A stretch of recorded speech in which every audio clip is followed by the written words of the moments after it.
এখানে আমি 7টা ডিম নিয়েছি, এটা ভালো করে সিদ্ধ করে নেব।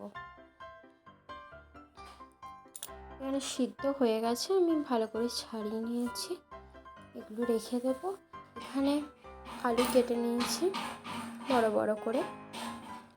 কড়াই তেল গরম হয়ে গেছে, আমি এখানে সাদা তেল ইউজ করেছি। এখানে নুন আর 1 চামচ হলুদ দিয়ে দেব, যাতে ডিমগুলো ছাড়লে তেল না ছিটকে। ডিমগুলো দিয়ে দেব, ডিমগুলো লাল লাল করে ভেজে নেব।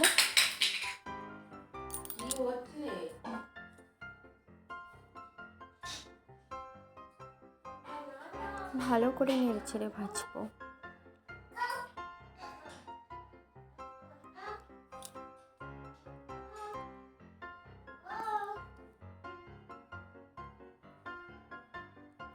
দেখতেই পাচ্ছেন লাল লাল করে ভাজা হয়ে গেছে, এগুলোর মধ্যে পাশে তুলে রাখবো। এখানে আমি জিরে, গোটা গরম মশলা নিয়েছি, এগুলো ওই তেলের মধ্যে দিয়ে দেব, ভালো করে নেড়ে ছেড়ে নেব। এর মধ্যে কেটে রাখা আলুগুলো দিয়ে ভেজে নেব।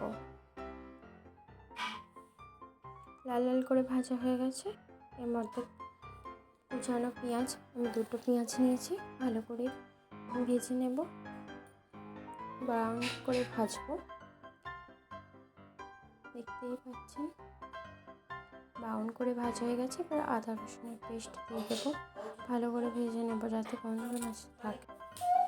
ভালো করে ভাজা হয়ে গেছে, এবার আগে থেকে কেটে রাখা টমেটোগুলো দিয়ে দেব। টমেটোগুলো ভালো করে ভেজে নেব পর্যন্ত টমেটো থেকে জল ছাড়ে।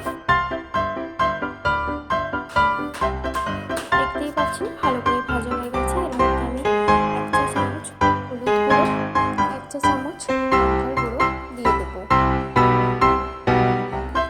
স্বাদ মতো লবণ ব্যবহার করে নেবেন।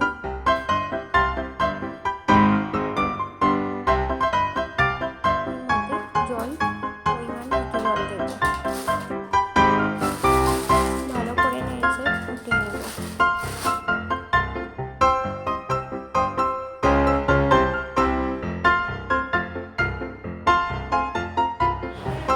এবার তরকারিটা আমি একটা চাপা দিয়ে কয়েক মিনিটের জন্য ফুটিয়ে নেব।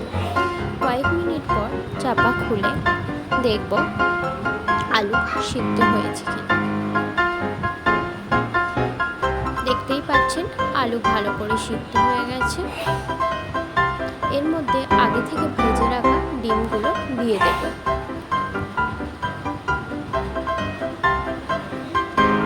একটু ফুটিয়ে নেব।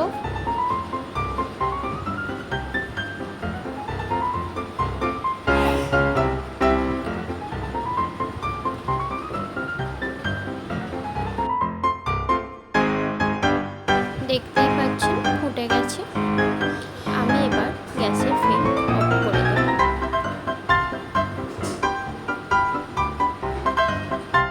তরকারিটা আমি ঢেলে নেব।